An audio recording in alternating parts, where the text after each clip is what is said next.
This is lithium. Pretty soon, we're going to need a lot of it. Lithium is a useful metal. It spends its entire existence trying to get rid of its one outer electron, but crucially, this reaction can be both controlled and reversed. That means, properly configured, the metal can discharge energy when needed, take in more energy, and then discharge that energy. Essentially, it can act as a battery. It's only been a few decades since lithium-ion batteries reached commercial feasibility, but in that time, they have become the power source of choice for portable electronics thanks to their perfect blend of safety and lightness. However, the latest major tech boom, the latest infatuation of Silicon Valley and Wall Street alike, is centered around the largest consumer electronics product to date: electric vehicles. And pretty soon, we're going to need a lot of them. The UK, for example, has committed to banning internal combustion car sales by 2030. To replace its 31.5 million vehicles, about 236,000 metric tons of lithium carbonate are needed. To produce 236,000 metric tons of lithium carbonate, every lithium mine in the world would have to devote its output to this one use for 9 months. And there are a whole lot more countries, a whole lot more lithium applications, and a whole lot more growth in the forecast. While the industry and its issues may be complex, the way in which battery-grade lithium is produced is not. 4 countries dominate the industry. Argentina, Chile, Australia, and China combined account for 92% of the globe's production. The metal is extracted from the ground at massive sites like the Greenbushes mine in Western Australia, which is the world's largest hard rock lithium mine. The site was selected due to the abundance of spodumene in the area, which is a mineral that contains large concentrations of lithium. Once the raw material is extracted from the ground, is transported 2.5 hours north to the Kwinana lithium plant near Perth, a facility majority owned and operated by a Chinese company, Tianqi Lithium, which is responsible for almost half of the world's production of the metal. Once refined, lithium hydroxide and other compounds are sold to battery manufacturers, which in about 3/4 of the cases means one of 3 companies: LG Chem, CATL, or Panasonic. The problem, however, is the world's solution. In addition to the UK, Iceland, Belgium, the Netherlands, Germany, Denmark, Norway, Sweden, Israel, Singapore, and South Korea have each committed to banning the sale of internal combustion passenger vehicles within the next decade. Adding up their annual passenger vehicle sales numbers from 2019, that means the absolute base case demand for EVs a decade from now will be 9.5 million per year. Just to reach that, EV production would have to quintuple, but even the most conservative forecasters don't dare tread anywhere close to a number as low as 9.5 million in 2032. The market is waking up to what this means for lithium demand. Across 2021, seaborne lithium prices rose from around $8,000 per metric ton to over $30,000, a 400% rise in a mere 12 months, and lithium is hardly the only crucial metal for lithium-ion battery production. It's just the one in the name. Cobalt and nickel are also critical to most commercially available versions of these batteries, and the situation is hardly different with them. Cobalt prices doubled across 2021, while nickel rose to its highest price in a decade. So the world needs a lot more metals, but right now, it's hard to believe the world's going to get them. The biggest hurdle the industry faces is exemplified here: Thacker Pass, Nevada. Thacker Pass is located in one of the most sparsely populated areas of the country. It's a half-hour's drive to the nearest store, an hour to the nearest supermarket, and 3 to the nearest Starbucks. The few roads that exist in the area are lucky to see a few cars an hour traveling to and from the various remote farms, ranches, and communities dotting northern Nevada. That could soon change, though. 250 miles or 400 kilometers to the south is the Silver Peak lithium mine. This is the nation's only currently operating major lithium mine, despite the fact that the US is one of the largest EV markets and home to the world's largest EV manufacturer. China, also a major EV market home to major EV manufacturers, has made significant headway in building up its domestic lithium production capacity, and the country's companies also have significant presences at the world's other major lithium production sites. This has come to concern those in charge in the US. Therefore, sights are set on Thacker Pass, home to the US's largest lithium deposit. The site could single-handedly propel the US into the ranks of major lithium producers, but getting a mine up and running there has proved difficult. The way in which major lithium deposits are distributed across the world is rather cruel. Overwhelmingly, they're located in arid regions with little water availability, like Nevada. Thacker Pass receives less than 10 inches or 25 centimeters of rain a year. However, the extraction and processing of lithium requires enormous quantities of water. It's expected that operations at the proposed Thacker Pass lithium mine would require 3,224 gallons or 12,204 liters of water per minute, roughly equivalent to the contents of a backyard above-ground pool. That water would be used to pump into the ground as part of the extraction process, during refinement, and to conduct necessary dust control at the site.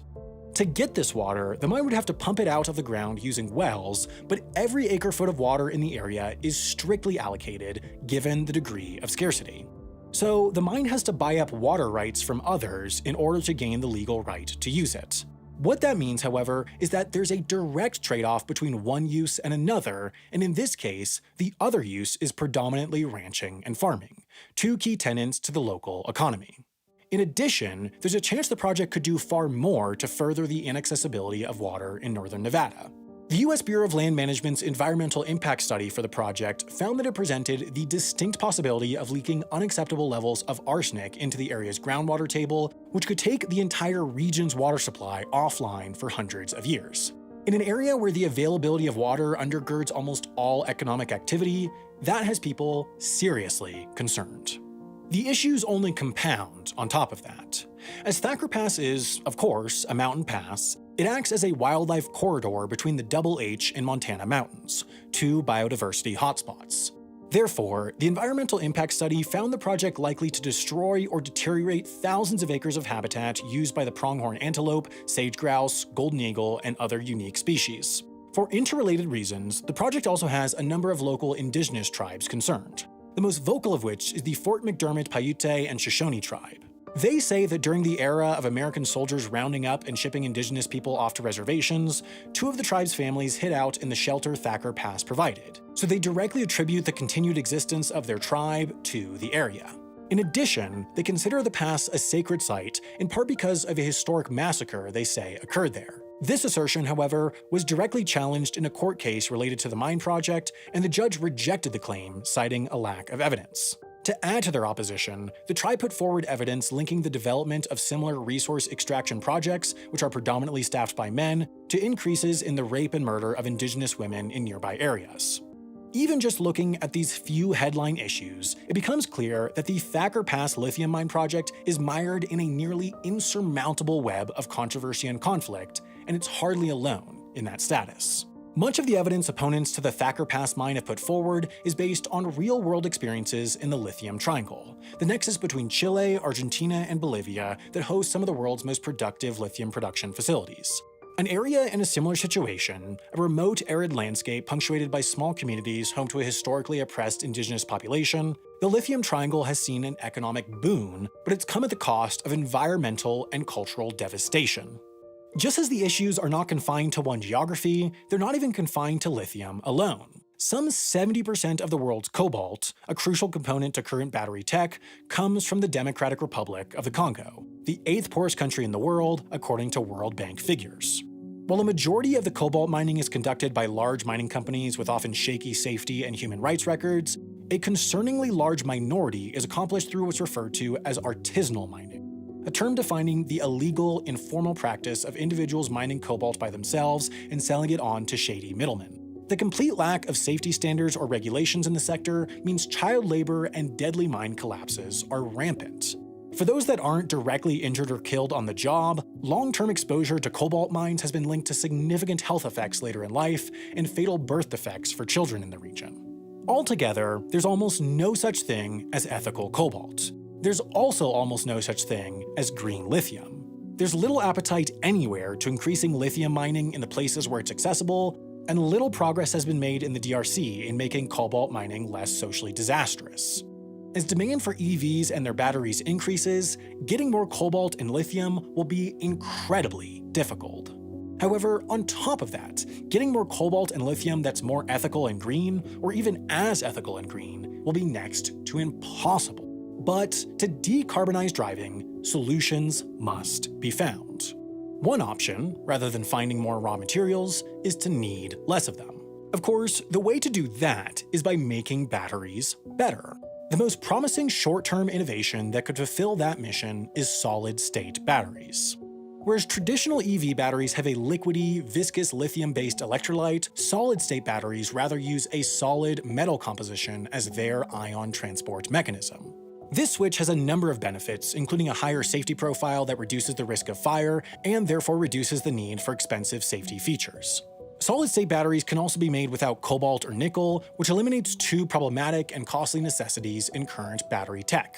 Most significant, however, is solid-state batteries' higher energy density. Traditional lithium-ion compositions used in EV battery packs store about 114 watt-hours of energy per pound, or 250 per kilogram. That means 1 pound of battery could move a Tesla Model 3, for example, 0.4 miles, or 1 kilogram, 1.3 kilometers. Meanwhile, it's expected that solid-state batteries will be able to store between 175 and 225 watt-hours per pound, or 400 to 500 per kilogram, essentially doubling battery density. That means Tesla could halve the weight of their half-ton battery pack and not only keep range the same, but increase it, as the car would no longer need to carry the rest of the weight of the battery pack. On top of all those benefits, experts believe that, at scale, production costs of solid-state batteries could be even less than the current cheapest lithium-ion batteries. However, the issue is getting to that scale. Battery production needs to occur at absolutely massive quantities to reach cost competitiveness, an assertion backed up by the industry's current effective triopoly. The process of working down this cost curve is long, as there are few applications where battery weight matters as much as with EVs, and EVs won't switch to solid-state batteries until their cost is competitive, but their cost will only become competitive when the industry reaches a production capacity that only EVs can provide. So the industry has to wait for some level of scale to occur through niche solid-state battery applications in medical devices, race cars, and fighter jets, then wait for consumer electronics to realize the weight savings or battery life benefits the innovation could provide, then wait for the highest-end EVs to incorporate the technology in order to offer super long ranges as a luxury, before solid-state batteries can finally reach a cost that would allow them to permeate into what will be by then the large segment of everyday EVs. Most estimates place that enticing end goal more than a decade away. Even if the solid-state battery transition reaches fruition earlier, the world will still need a whole lot more lithium. Far from the potential environmental disaster at Thacker Pass is an existing environmental disaster, the Salton Sea. A century ago, Colorado River floodwaters breached through an irrigation canal and accumulated, over years, in the Imperial Valley's geographic low point, 236 feet or 72 meters below sea level. That massive puddle still exists today, but some of the water has slowly evaporated through time, leaving an even saltier, dirtier accumulation of water. Thousands more feet below, however, are a number of underground volcanoes that superheat water to hundreds of degrees. If one brings that water to the surface, the pressure change leads to it transforming into steam, and steam, of course, is what most power plants use to drive turbines. Traditional power plants use coal or natural gas to heat water up into steam, but this steam is created by the Earth, meaning it's carbon-free. That's why Berkshire Hathaway Energy has built 10 geothermal energy plants in the area, but crucially, this superheated water is filled with something else: lithium. Therefore, these geothermal plants are planning on adding an extra step in their process to extract lithium from the briny steam they use. Now, there are certainly significant technological hurdles that stand between now and a future of commercially competitive lithium production at the Salton Sea, especially as the metal only represents a tiny portion of the slurry of materials found in the water, but the lithium is there.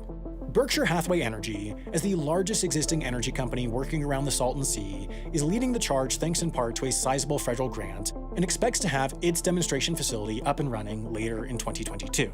A number of other competitors have already started developing their lithium extraction plays around the Salton Sea, meaning America's first lithium boomtown might already be a foregone conclusion.